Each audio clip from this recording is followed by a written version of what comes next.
أشهد أن لا إله إلا الله وحده لا شريك له وأشهد أن محمدا عبده ورسوله أما بعد فأعوذ بالله من الشيطان الرجيم بسم الله الرحمن الرحيم الحمد لله رب العالمين الرحمن الرحيم مالك يوم الدين إياك نعبد وإياك نستعين اهدنا الصراط المستقيم صراط الذين أنعمت عليهم غير المغضوب عليهم ولا الضالين. Mwenyezi Mungu alikamilisha dini na sheria juu ya Mtume sallallahu alaihi wasallam, na ndani ya Qur'ani tukufu alitangaza ya kwamba alyawma akmaltu lakum dinakum wa atmamtu alaykum ni'mati wa raditu lakum alislama dina.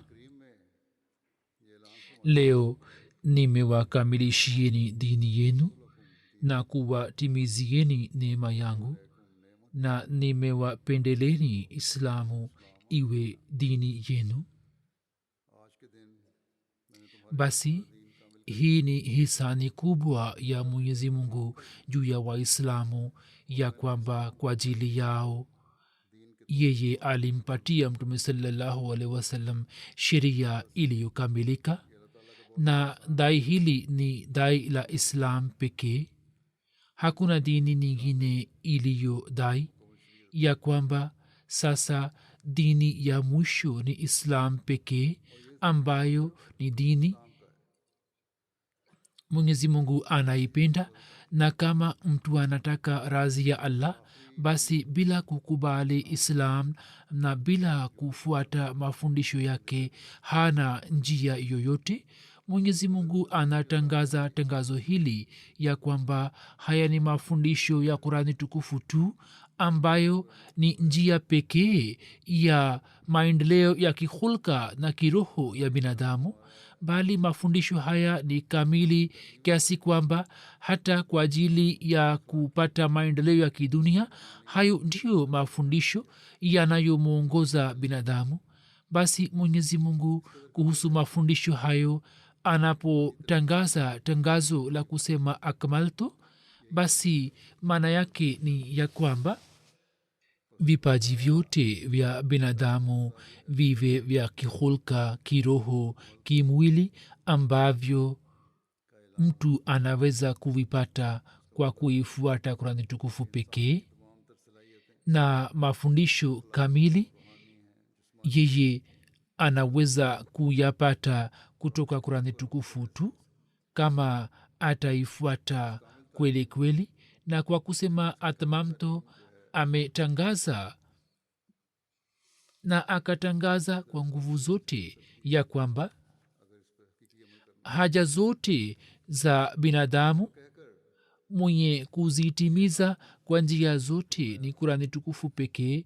Hakuna haja yoyote ambayo haijaelezwa ndani ya Qur'ani tukufu, hata kama ni haja za binadamu za kidunia au ni haja zake na njia za kupata maendeleo na viwango vya kiroho na kihulka.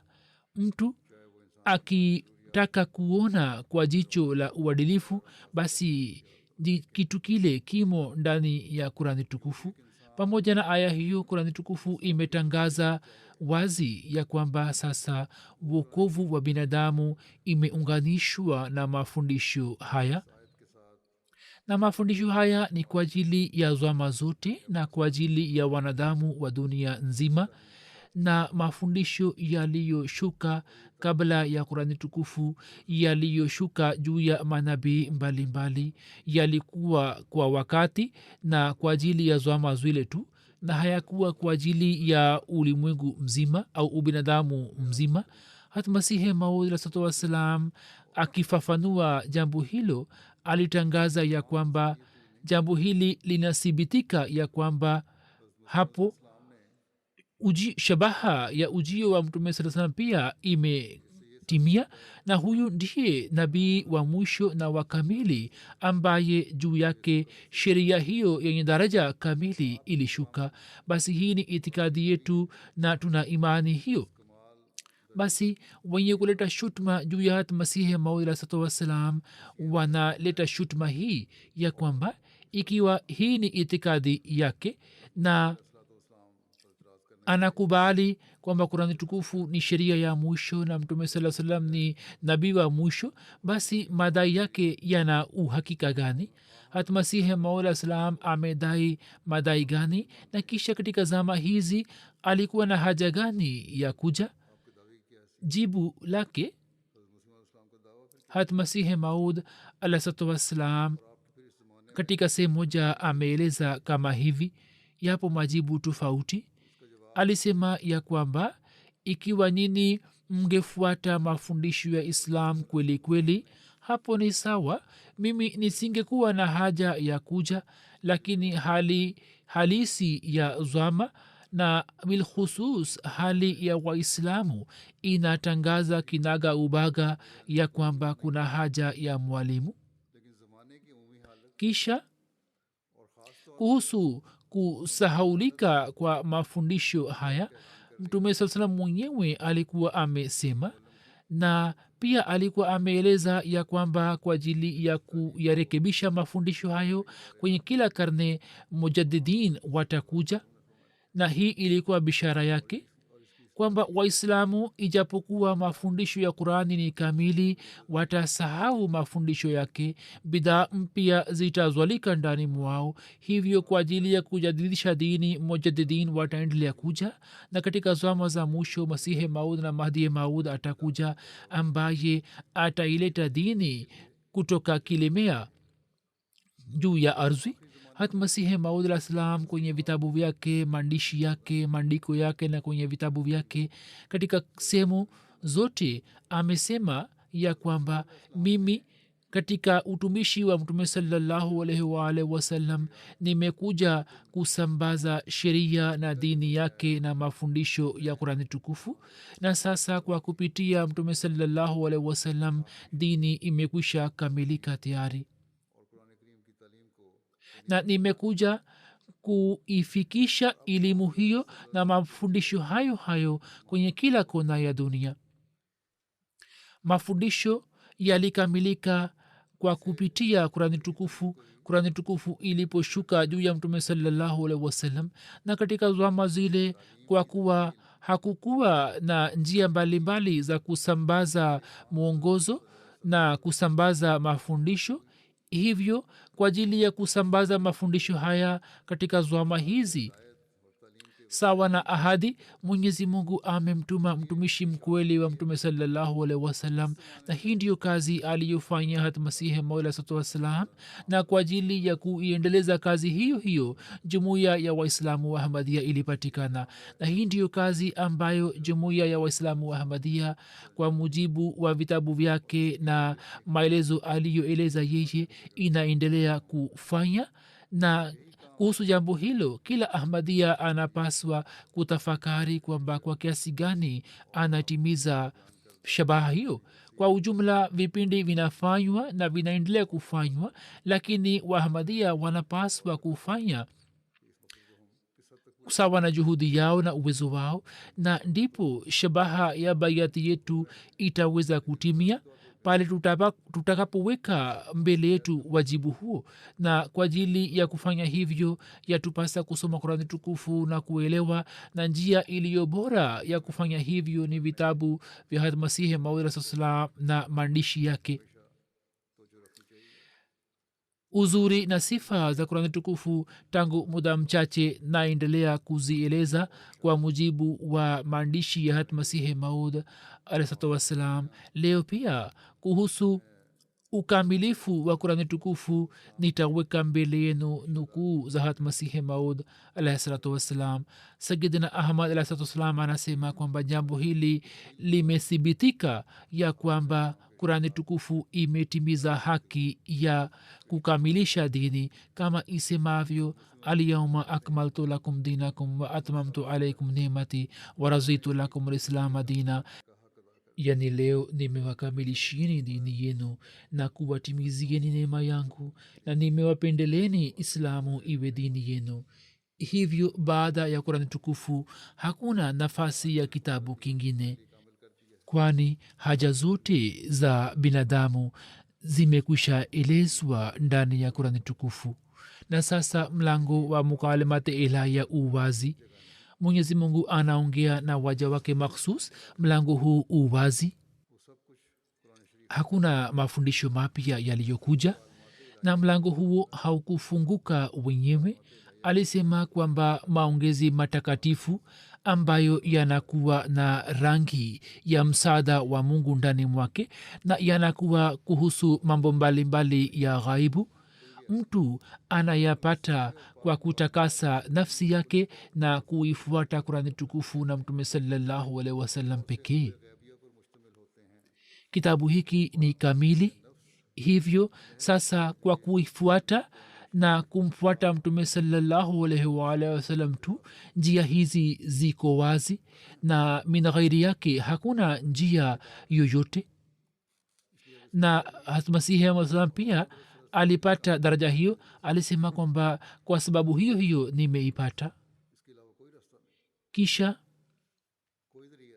akieleza kwamba kurani tukufu ni mwongozo kamili, anasema katika sehemu nyingine ya kwamba kurani tukufu haitaki hii tu kwamba mtu kwa kuacha shari aelewe kwamba nimekuwa mwenye ukamilifu, yani kama ameacha mazwambi hakupata ukamilifu, bali kurani tukufu inataka kumwezesha binadamu kufikia daraja za hali za juu na hulka tukufu.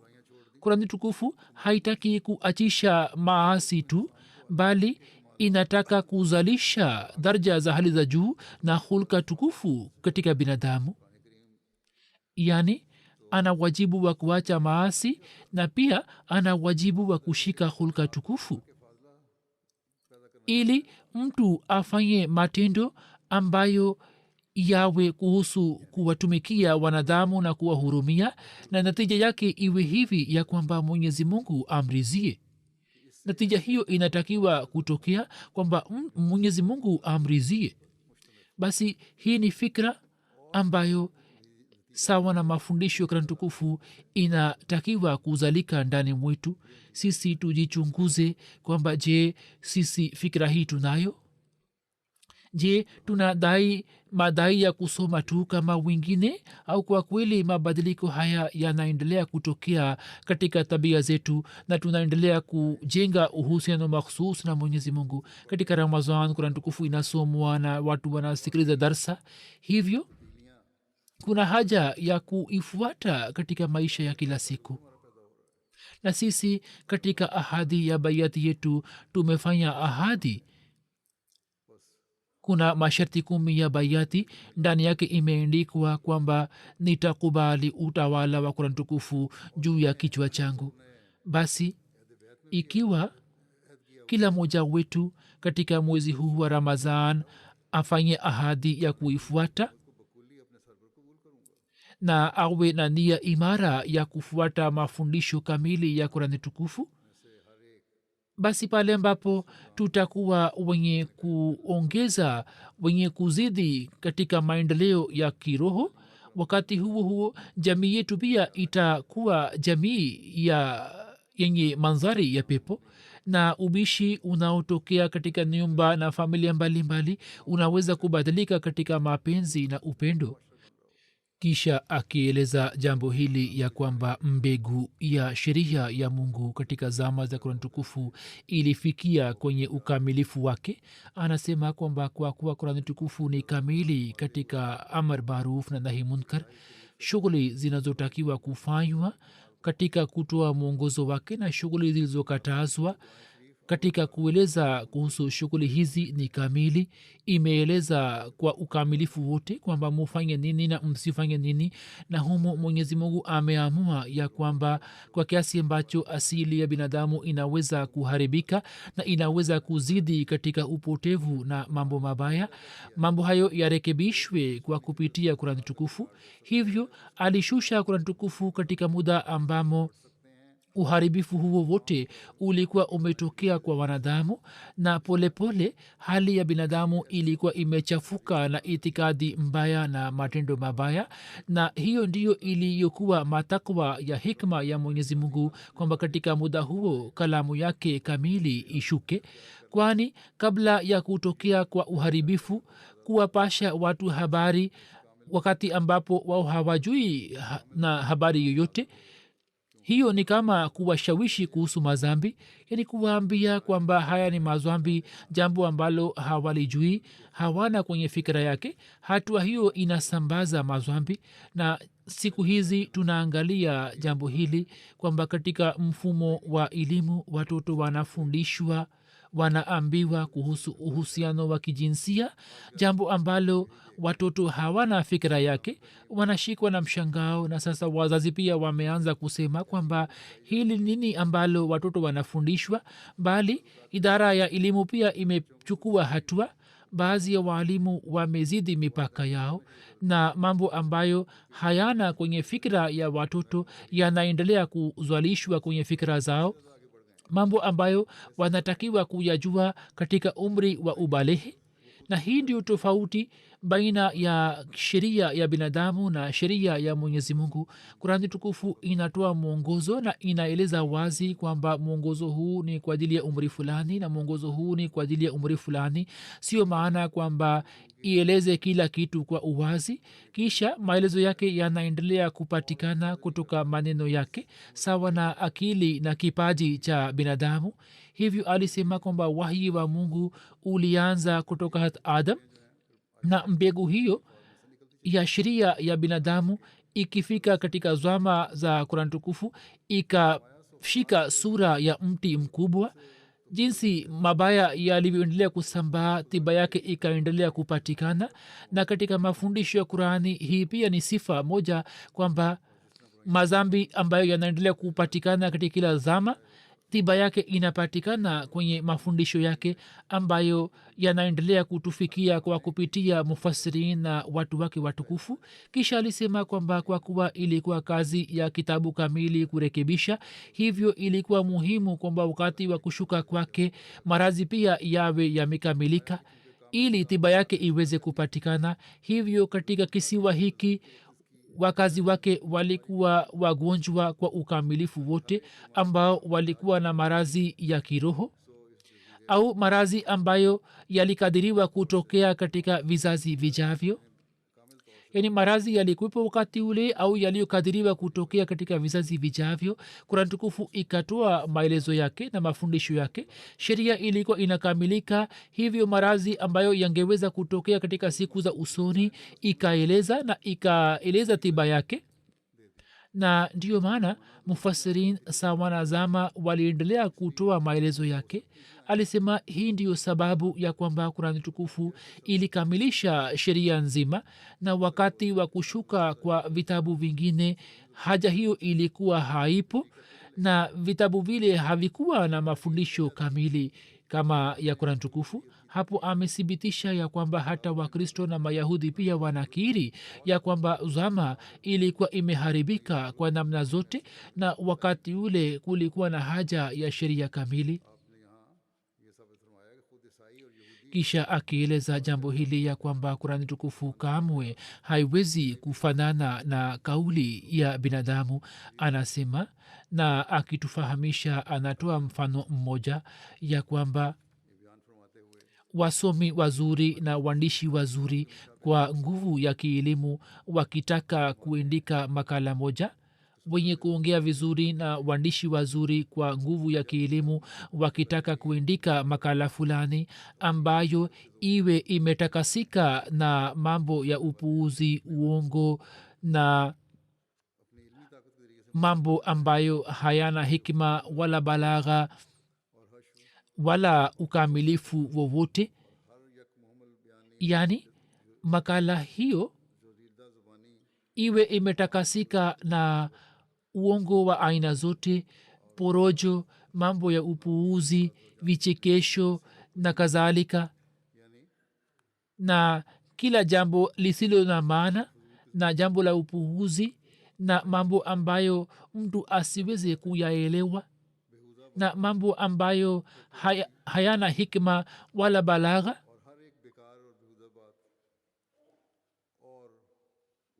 Na mwandishi mzuri pale anapojaribu kuandika makala yake anajaribu kuandika makala isiyo na mambo hayo yaliyotajwa hapo juu, na hii ni alama ya mwandishi mzuri kwamba maandishi yake yawe yametakasika na upuuzi wa aina zote na yawe safi.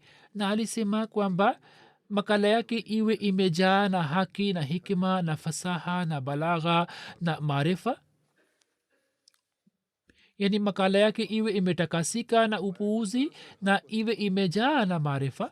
Katika kuandika makala hiyo mtu huyo ataibuka mshindi ambaye anajua mambo mbalimbali ya elimu na ana elimu pana, na kwa sababu ya uzoefu wake anajua sana.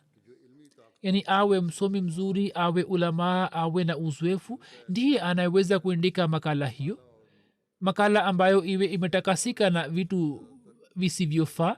Na haiwezekani kutokea kwamba mtu ambaye katika kipaji, kwenye elimu, kwenye uwezo, kwenye ubongo, kwenye akili ni chini yake, ana daraja ya chini, yeye kwenye maandishi yake aweze kuandika sawa na makala yake. mtu asiye na vipaji hivyo hawezi kusimama mbele yake. Alisema kwa mfano kuna tabibu bingwa ambaye ana umahiri katika elimu ya kimwili, ni daktari ambaye ni daktari bingwa ambaye ana umahiri, ambaye kwa sababu ya uzoefu wake wa muda mrefu anajua kuhusu maradhi mbalimbali na tahakiki zake. Anaweza kujua mara moja kwamba mtu ana maradhi gani na ana elimu ya kutosha kuhusu maradhi zote. Na pamoja na hayo yeye ana umahiri wa kusema shairi na kuandika shairi. Katika maandishi na kwenye shairi ana kipaji cha kutosha, ni mzuri. Kama vile anaweza kujua alama za maradhi, yani maradhi inapozwalika anajua alama zake, na vivyo hivyo katika maandishi na kwenye sema shairi ana taaluma ya kutosha. Na zidi yake mtu ambaye hajui jambo lolote kuhusu tiba na hajui jambo lolote kuhusu shairi wala maandishi hawezi kueleza na kuandika kalamu inayofanana na kalamu yake. ye hawezi kuandika kama vile mwenye elimu ambaye ana umahiri katika taaluma yake, na pamoja na hayo anaweza kuandika shairi nzuri na pia anaweza kufanya tahkiki nzuri. mtu huyu hawezi kusimama mbele yake ambaye ana elimu ndogo. Alisema kwamba jambo hili ni zwahiri na linaeleweka ya kwamba katika hutuba ya mjinga na mwenye akili kunakuwa na tofauti, na mtu maadamu anakuwa na ukamilifu wa kiilmia, ukamilifu huo unaonekana katika hutuba yake kama vile katika kioo safi uso unaonekana, na wakati wa kueleza haki na hikima maneno yanayotoka kinywani mwake yanafahamika kama mizani ya kujua elimu yake na kipaji chake, na jambo ambalo linatoka kutoka chemchem ya elimu kamili na akili, na mambo ambayo yanapatikana kwa kupitia njia nyingine. kutakuwa na tofauti kubwa baina yao. moja ni chemchem ya elimu na maarifa na upande wa pili ni mambo ya kawaida tu. Anasema kwamba tofauti inakuwa wazi kama vile mbele ya hisia ya kunusa. Sharti ni kwamba isiwe imeshikwa na marazi fulani. Tofauti ni wazi baina ya harufu nzuri na harufu mbaya. Hivyo mutafakari kwa kadri mnaweza kutafakari, hamtaukuta upungufu wote katika ukweli huo. Jambo hili ni la kweli kabisa na hamtaona mapungufu yote ndani yake. Hivyo kwa namna zote hiyo inathibitika ya kwamba tofauti ya nguvu ya kielimu na kiakili inayokuwa imefichika inaonekana katika kalamu. Hivyo haiwezekani kwamba watu ambao ni wanadaraja katika elimu na maarifa wawe sawa na wale ambao hawana elimu. Wao watakuwa juu ya mtu wa kawaida. Hivyo uthibitisho wa ukweli wake unatoa uthibitisho wa ukweli mwingine ya kwamba kalamu ambayo ni ya mwenyezi mungu lazima itakuwa juu kuliko kalamu ya binadamu, na mfano huo unathibitisha ya kwamba kauli ya mwenyezi mungu ina daraja kuliko kauli zote za binadamu, na mwenyezi mungu ndiye mwenye kueleza elimu zote, kwani hakuna elimu ya binadamu inayoweza kusimama mbele ya elimu ya mungu. Na mwenyezi mungu akieleza habari hiyo amesema kwamba fainlam yastajibu lakum faalamu annama unzila biilm, yani kama makafiri wasiweze kuleta mfano wa kurani tukufu na washindwe kushindana nayo, basi mujue kwamba kalamu hii haikutokana na elimu ya binadamu bali imeshuka kwa elimu ya allah. Hawezi kuleta mfano wake, basi ni zwahiri kwamba kalamu hii si kalamu ya binadamu bali ni kauli ya mungu. Na mbele ya elimu hiyo pana, elimu zote za binadamu si kitu chochote. Katika aya hiyo kwa msingi wa burhane inni, uwepo wa athari umefanywa kuwa hoja juu ya mwasir wake. Anasema kwamba muhtasari wake ndiyo huu ya kwamba elimu ya mungu kwa sababu ya ukamilifu wake na kwa sababu ya balagha yake haiwezi kufanana na elimu ya binadamu iliyo na kasoro, bali ni muhimu kwamba kalamu ambayo imetoka kutoka elimu ya allah isiwe na mfano wake. Na huu ndio ukamilifu unaothibitika ndani ya kurani tukufu. Hiyo kurani tukufu imedai kwamba ni kamili kwa namna zote na hakuna inayoweza kushindana nayo wala haitaweza kushindana nayo. Anasema ya kwamba kurani tukufu katika kurani tukufu ndiyo inayomfikisha binadamu katika daraja za elimu na kwenye daraja za kimatindo. Anasema kwamba kurani tukufu kama vile inamfikisha binadamu katika daraja za hali ya juu kwenye elimu, vivyo hivyo kwa kupitia kurani tukufu mtu anaweza kufikia ukamilifu wake katika matendo, na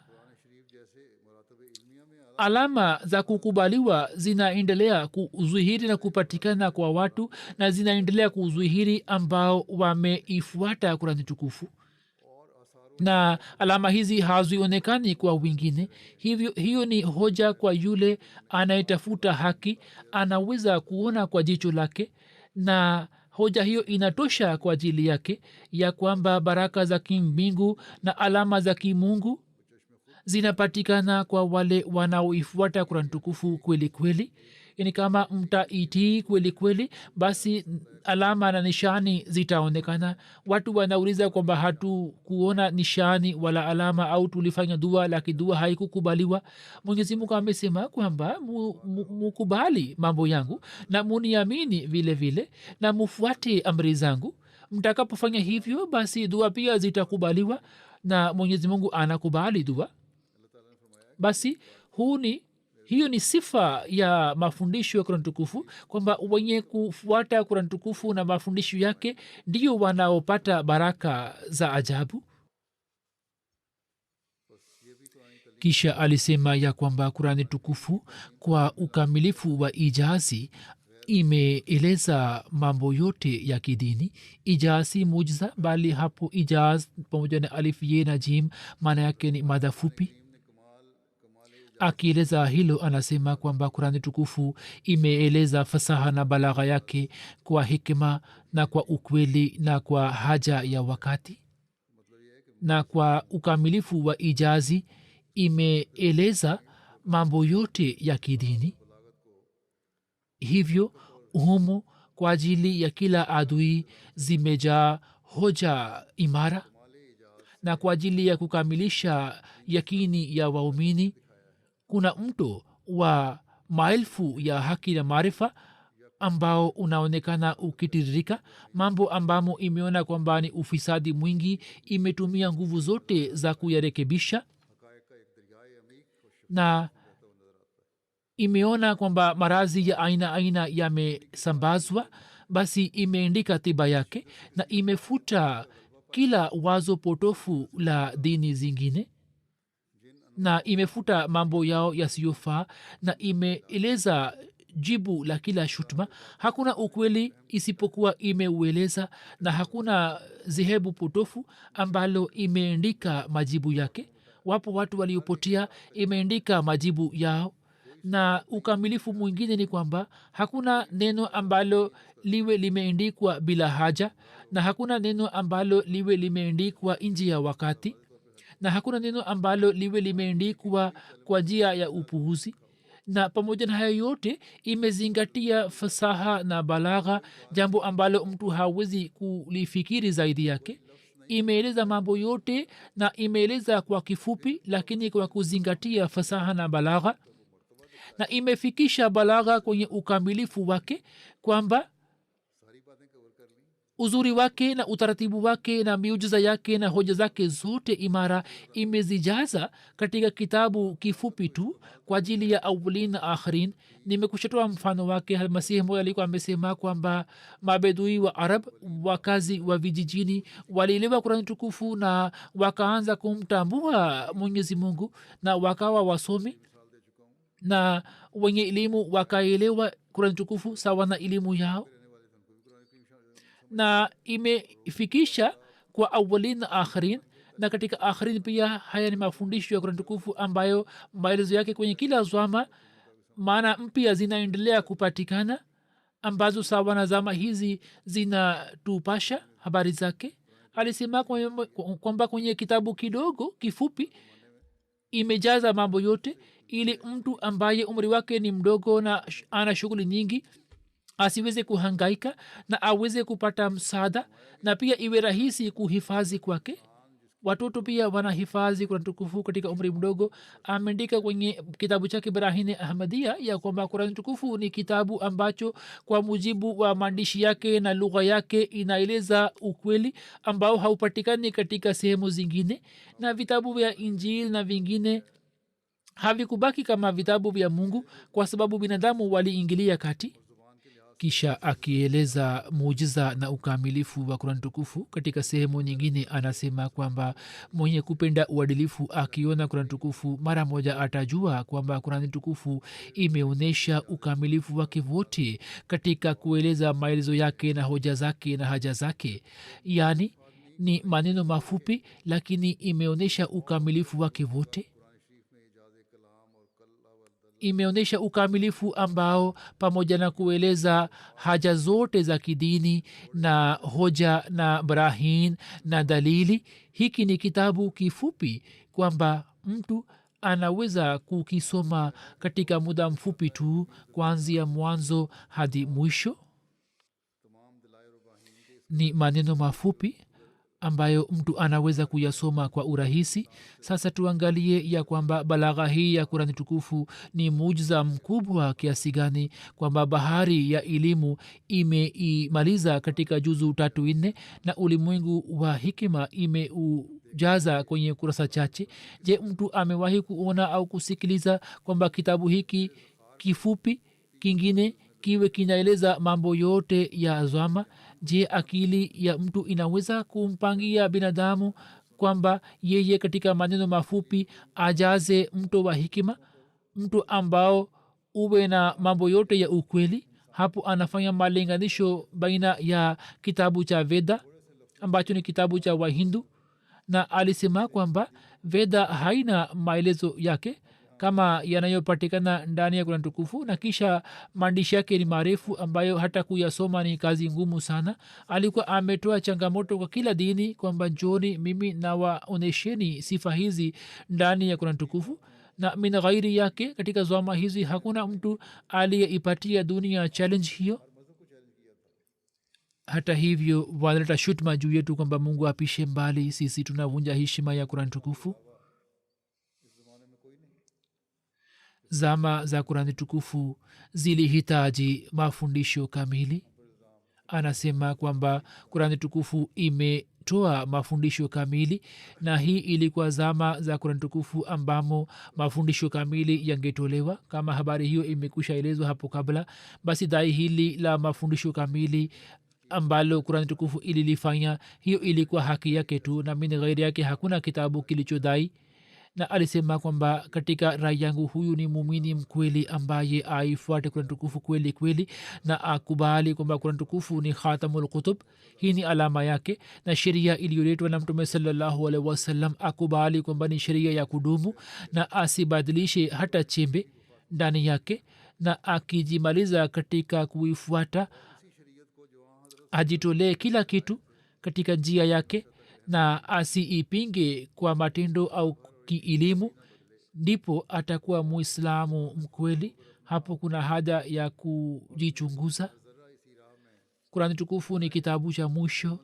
Kuhusu hilo anasema kwamba kurani tukufu ilikuja katika zama ambamo kulikuwa na haja za aina zote ambazo zilitakiwa kuja zilikuwa zimepatikana, yaani mambo yote ya kihulka kiitikadi kikauli na kifeli yalikuwa yameharibika na ufisadi wa kila aina ulikuwa umefika kwenye kilele chake. Hivyo mafundisho ya kurani tukufu pia yalipatikana katika muda huo na kwa maana hiyo ikawa sheria kamili na sheria za zamani zikawa na kasoro, kwani katika zama zile ufisadi ambao kwa ajili ya kurekebisha vitabu vilikuwa vimekuja, ufisadi huo ulikuwa haukufikia kwenye kilele chake na wakati wa kurani tukufu huo ulikuwa umefikia kwenye kilele chake. Watu wanauliza swali na kwa ajili yao hili ni jibu kwamba mambo hayo yalikuwa hayakufikia kwenye kilele chake na hapo yalipofika kwenye kilele chake basi mafundisho pia yakaja na ndiyo maana kurani tukufu ikashuka na kwa kupitia mtume sallallahu alaihi wasallam msingi wa islam uliwekwa. Basi hii ni tofauti baina ya kurani tukufu na vitabu vingine, ya kwamba katika vitabu vile hata kama vingesalimika na kila aina ya upungufu, hata hivyo kwa sababu ya mafundisho yao yasiyokamilika ilikuwa muhimu kwamba kurani tukufu ingekuja mbele yao. Mambo yalikuwa hayakutokea, hivyo kivipi vitabu vile vingeeleza? Hivyo vilikuwa na kasoro na ilikuwa muhimu kwamba kurani tukufu ipatikane. Lakini baada ya kurani tukufu haja hiyo haipo kwamba baada yake kitabu kingine kije, kwani baada ya ukamilifu hakuna daraja iliyobaki.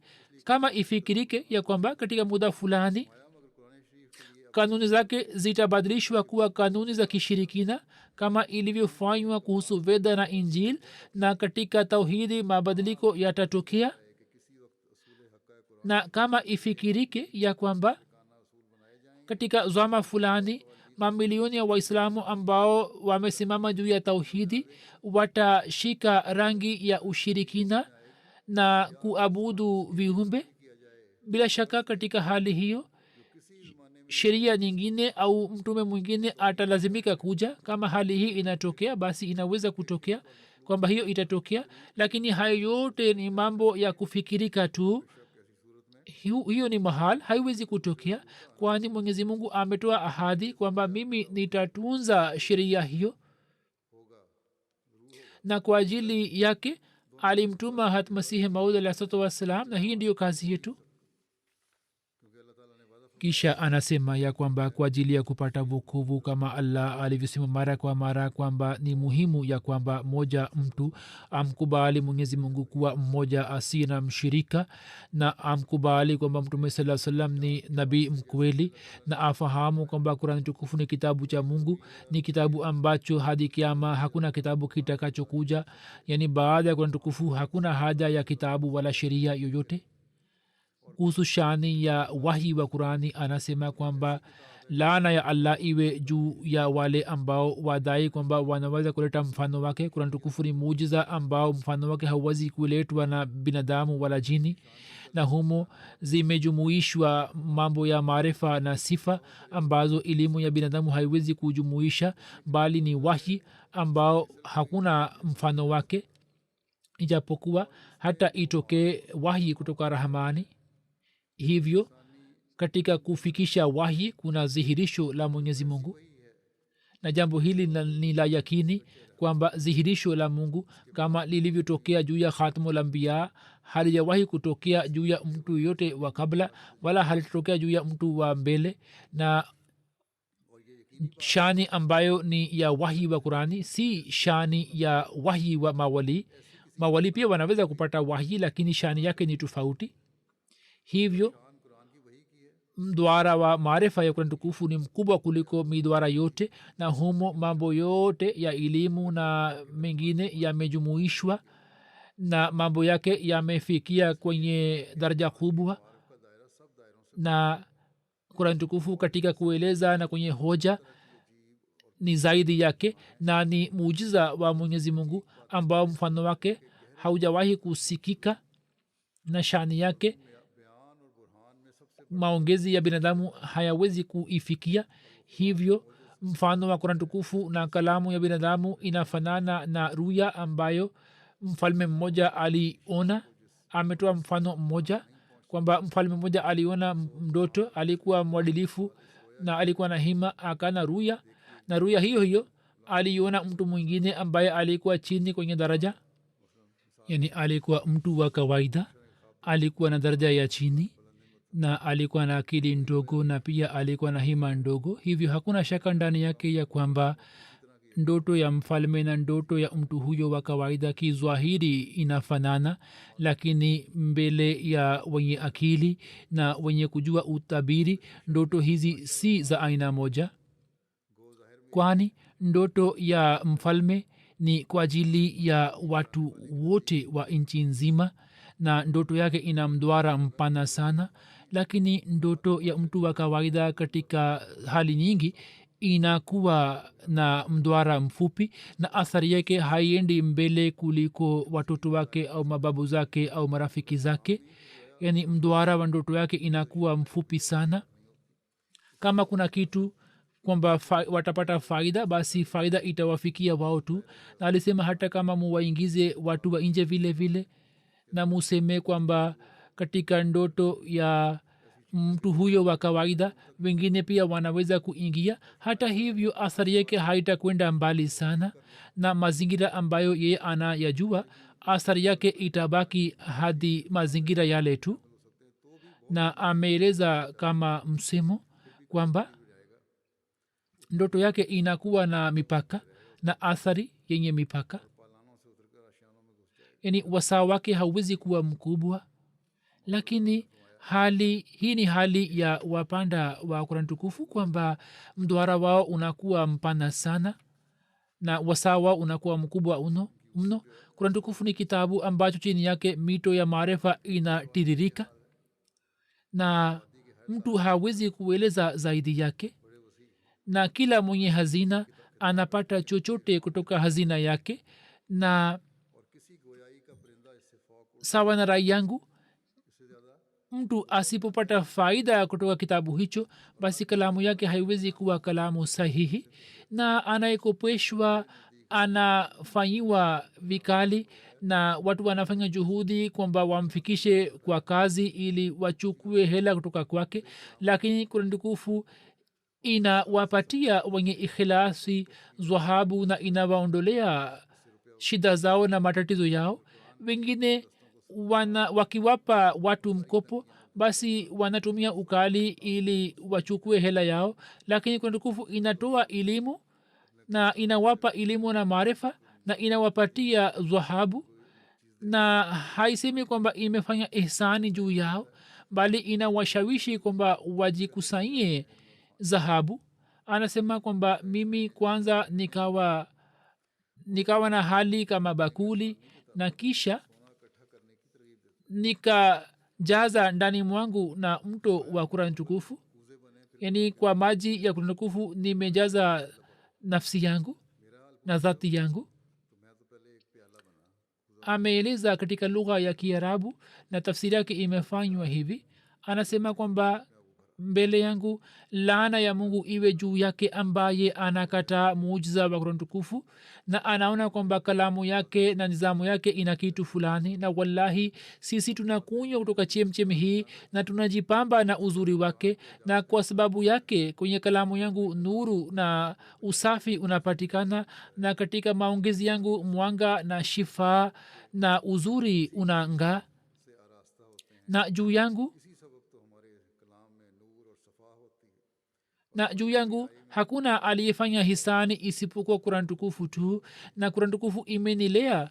Hata wazazi pia hawawalei watoto wake, na mwenyezi mungu ameninywesha maji kutoka kwake, na mimi nimeiona kurani tukufu yenye kung'aa na msaidizi. Alisema kwamba kama alama ya mungu isingekuwa pamoja nami na nisingepata msaada na nusura ya allah, na kama ningetoa njia nyingine min ghairi ya kurani tukufu, au ningebadilisha kurani tukufu na sheria yake, au ningesitisha au nje ya utii wa mtume ningeeleza njia nyingine, hapo ilikuwa haki na uzuru wa watu ulikuwa wenye kukubaliwa kwamba kwa kweli mtu huyu ni adui wa allah na adui wa kurani tukufu na adui wa mtume na ni mwenye kusitisha. kama jambo la namna hiyo lingekwepo kwamba mimi nimesema jambo fulani nje ya kurani tukufu na kauli za mtume salam, nini mlikuwa na haki ya kusema kwamba huyu ni fasiki na huyu amesitisha kurani tukufu na huyu ni murtad.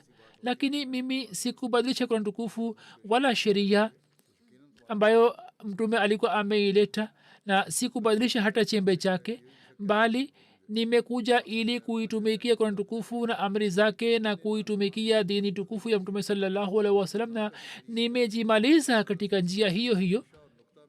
na mimi nina imani kamili kwamba mina ghairi ya kurani tukufu ambayo ni kitabu kamili na mina ghairi ya kuifuata na bila kumtii mtume saa salam mtu hawezi kupata wokovu, na wenye kupunguza kurani tukufu na au kuongeza na wenye kuenda mbali na utii wa mtume saa salam, mimi naona kwamba wao ni makafiri na murtad.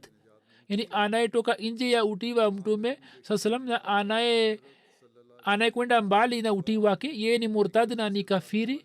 katika hali hii na pia katika ukweli wangu maelfu ya alama zimezuhiri, sio madai yangu bali allah ameonyesha nishani na bishara za mtume saa salam kuhusu masihi mao zilitimia, na bishara za kurani tukufu pia zilitimia.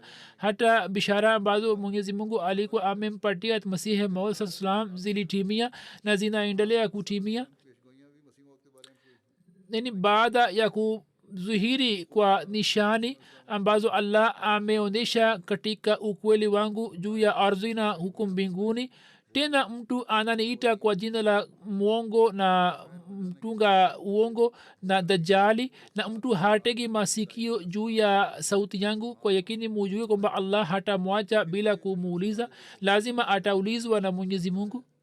haya ni madai ya hatmasihi maud salam, na sisi tuna yakini juu yake kwamba kwa kupitia yeye sisi tumepokea maarifa ya kurani tukufu, na yeye amefuata kurani tukufu kwa ukamilifu wote na ametupatia maarifa ya kweli ya kurani tukufu.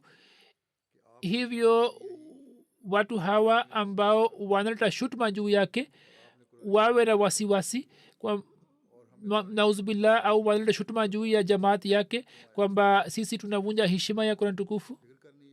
haya ni maongezi ya mtu aliyetumwa na allah.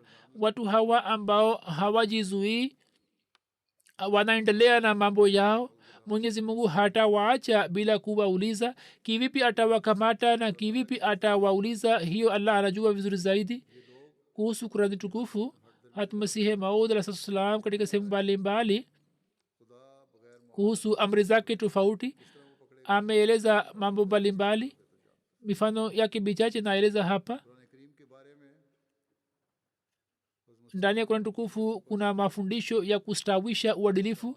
anasema kwamba kaumu ambazo ziuzi bila haki na zimwage damu na ziwaue watoto na kina mama kama makafiri wa maka walivyokuwa wamefanya, na kisha zijuie kutoka vita. pamoja na watu hawa kuwatendea kwa uadilifu ni kazi ngumu sana. wanafanya zulma, lakini hata hivyo kuna mafundisho ya kuwatendea kwa uadilifu, ni kazi ngumu.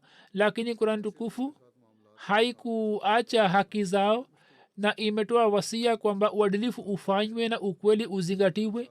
hiyo ni usuli ambayo inatoa zamana ya amani ya jamii na inatoa zamana ya amani ya dunia. kaumu zilizojiingiza katika vita zielewe usuli hiyo, hapo amani inaweza kupatikana duniani. waila jinsi hali inavyokuwa tete inaendelea kutupeleka kwenye maangamizo makali. hata kama iwe juhudi ya nchi moja au juhudi nyingine, kiongozi aende katika nchi fulani, aende china au aende wapi, kama hawatasimamisha uadilifu, hawatastawisha uadilifu, basi kwa yakini wataangamia. alisema, ametoa mfano mwingine kwamba kama mtu aangalie zama za kurani tukufu halafu aone kwamba wakati ule ndoa, yani idadi ya ndoa zilikuwa zimeruka mipaka yote. watu walikuwa wanaoa mpaka wake 180 na walikuwa wanawatendea kwa zulma sana. hapo atalazimika kukiri ya kwamba kurani tukufu imefanya ihsani juu ya dunia, kwamba imesitisha mambo haya yote. hii ni ihsani ya allah na ni ihsani ya mafundisho ya kurani tukufu, kwamba kwa kupitia mafundisho yake mwenyezi mungu mambo hayo mabaya yaliyokuwa yamesambaa akayamaliza yote. mwanamke alikuwa hana heshima, ndoa hazikuwa na mipaka, kulikuwa hakuna haki za watu. kurani tukufu imeleta mambo haya yote, na kabla ya islam kulikuwa hakuna fikra zake. kisha anasema sehemu nyingine kwamba kurani tukufu haikuisha mpaka kusikia tu, kwani ndani yake kuna hoja kubwa kwa ajili ya kuwafahamisha wanadamu, na mambo yote yaliyoelezwa na kurani tukufu ndani yake hakuna jambo ambalo limeelezwa kwa karaha, yani mambo yote yameelezwa lakini hakuna karaha ndani yake. alisema kwamba mwenyezi mungu anasema la ikraha fi din, hakuna karaha katika dini. yani dini haitaki kwamba mtu aifuate dini kwa karaha, bali kwa ajili kila jambo inatoa hoja na dalili, na kwa kusema na kwa kueleza hoja na dalili inawashawishi kukubali. kisha akitoa challenge kwa dunia anasema kwamba mungu wetu ambaye anajua siri za mioyo ni shahidi juu ya jambo hili, ya kwamba kama mtu aweze kutoa nukusi fulani kutoka mafundisho yake au aweze kuthibitisha sifa kutoka kitabu kingine ambayo iwe kinyume cha mafundisho ya tukufu au iwe bora zaidi, sisi tuko tayari kuniongwa. haya ni madai makubwa, bila imani kamili na yakini mtu hawezi kufanya. anasema kwamba mtu akiwa na imani juu ya allah kisha atafakari juu ya Qur'an tukufu kwamba mwenyezi mungu amesema nini ndani ya Qur'an tukufu, mtu huyo ataacha dunia na atakuwa mtu wa mungu. kama imani yake iwe kamili, basi atafakari juu ya Qur'an tukufu. hapo badala ya kuiangukia dunia ataelekea kwa allah. mwenyezi mungu atujalie sote maarifa hiyo. kisha hatmasihe maud alah salam anasema kwamba katika dunia hii, katika vitabu vyote vya mungu, ni kurani tukufu pekee ambayo inathibitika kwa hoja imara kwamba hiki ni kitabu cha mwenyezi mungu. ni kitabu ambacho kanuni zake zinaendana na ukweli wote na asili ya binadamu, yani kanuni za wokovu zinaendana na asili ya binadamu, na ni kitabu ambacho itikadi zake ni imara na mustahkam, ambazo hoja zake ni shahidi juu yake na amri zake ni haki kabisa. Mafundisho yake yametakasika na ushirikina na bidaa, na humo kuna jaziba ya kuonyesha tauhidi na heshima ya mwenyezi mungu. Ni kitabu ambamo kuna sifa kwamba imejaa na tauhidi ya mwenyezi mungu, imejaa na tauhidi na umoja wa mwenyezi mungu, na haileti doa lolote juu ya dhati tukufu ya mwenyezi mungu, na haimtaki mtu kukubali itikadi fulani kwa kulazimishwa, bali inatoa hoja na dalili. Alisema kwamba inapotoa mafundisho inaonyesha sababu zake za ukweli na inathibitisha kila jambo lake kwa hoja na kwa dalili, na inaeleza hoja iliyo wazi juu ya uhakika wa jambo fulani, na inamfikisha mtu kufikia yakini kamili na maarifa tama. Na ufisadi na mambo mabaya ambayo watu wameingia inayaondoa kwa hoja na kwa dalili, na inamfundisha adabu ambazo kuzijua ni muhimu kwa binadamu ili mtu awe binadamu. Kuna adabu ya kuwa binadamu na zote zinapatikana ndani ya Qur'an tukufu, na anaondoa ufisadi wa kila aina kwa nguvu zote. Jinsi ufisadi unavyokuwa umeenea, sio maana kwamba inaondoa ufisadi wa zama moja tu, bali inaondoa ufisadi kwa nguvu zote, jinsi ufisadi unavyokuwa umeenea kwenye zama fulani, na tiba yake inapatikana kutoka kwake. Na mafundisho yake ni juu ya njia iliyonyoka na ni imara na ni safi, kana kwamba ni kioo cha amri za mwenyezi mungu na ni picha ya asili ya binadamu, na kwa ajili ya kumpatia mtu utulivu wa moyo ni kama jua linalong'aa, na inaeleza maelezo ya mambo ya kiakili. Kwenye akili mambo yanakuwa mafupi. Kurani tukufu inaeleza maelezo yake na inamaliza hasara yake. Mwenyezi mungu atujalie kuifuata kweli kweli Kurani tukufu na kufuata mafundisho yake, kuelewa na kupitisha maisha yetu sawa na mafundisho yake. Baada ya Ramadhan pia muendelee kufanya juhudi ya kunufaika na neema hiyo kama mnavyofanya katika Ramadhan. Katika Ramadhan mufanye dua kwamba jumuiya isalimike na shari ya wapinzani. Mwenyezi mungu auzuie mkono wa kila mwenye shari na afanye mpango wa kuwakamata. mufanye dua kwamba dunia isalimike na fitna na ufisadi, na pia nchini Palestina ufisadi umepatikana. mufanye dua kwa ajili ya waislamu wa Palestina. Mwenyezi mungu awasalimishe kutoka zulma ya wazalimu na awajalie viongozi wa dunia ya Kiislam akili kwamba wao toka nje ya maslahi zao wawe wenye kuhifadhi maslahi za waislamu. mwenyezi mungu atufungulie milango ya rehema na baraka katika